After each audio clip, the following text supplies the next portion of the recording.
my grandparents were married for 50 some years, and my grandfather, until the day he died, called my grandmother his bride. Yeah.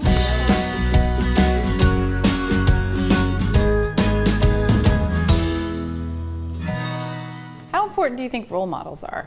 I mean, a lot of people that grew up in this country, they come from divorced families and they don't necessarily see long-term love. I think it's really important because after all, if you think of love as a dance, you know, if you've never seen this dance called reaching for your partner and talking about your fears and your needs and the deepest part of you as a person, if you've never even seen that, it's sort of like it just doesn't occur to you. It's kind of strange.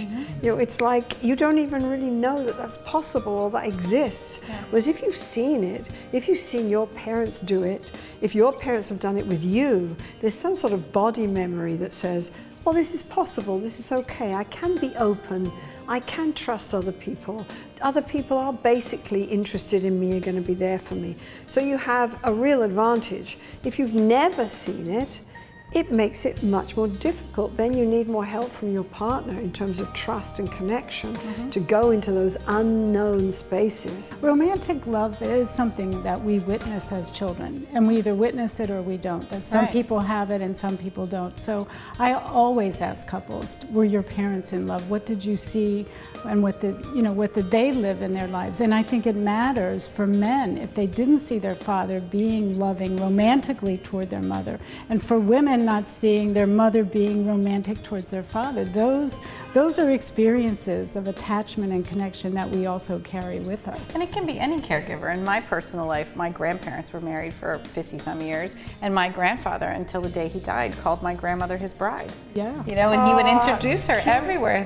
Meet my bride Doris, this is my bride. I mean, so when I got married, I was like, what you gonna call me? You better think about that. You have to think about it, right? And it's true what you're saying is we get this template from our parents, and both about affection and also about conflict and arguments. Yes. You know, we see how they do it, and then we learn from it, you know, just through experiential learning of like, how do you do this dance? You know, how do you show affection?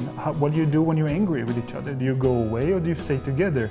You know, and how do you talk to each other? Yeah, yeah. So if somebody hasn't had a role model like that, where do you recommend they find it? Yeah, I was just gonna comment on that I don't think somebody's doomed just because they don't have that. I think you have to be open to get integrating new information. You know, we all have schemas or just a way, which just means a way of looking at the world, and we want everything to match up and line up. And I think people start to just expect a bad experience if they had one. And I think you have to be very open-minded and know that your interactions can be different.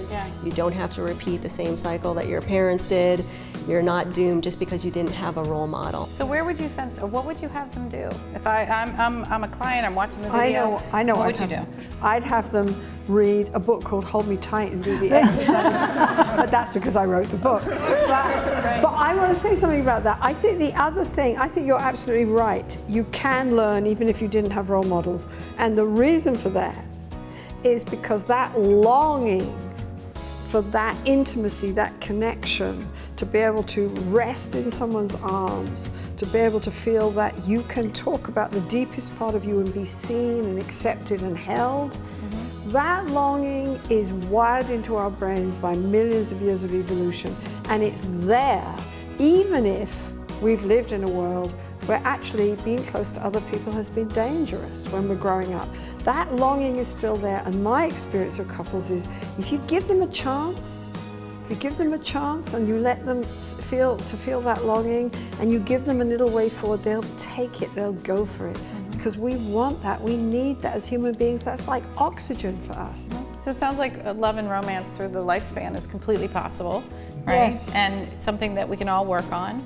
And it sounds like role models are important so that we can see that it's possible. But if we've been there once with our partners themselves, and we've already been there, it's a muscle memory. We just have to go back in, get curious about them, and try again.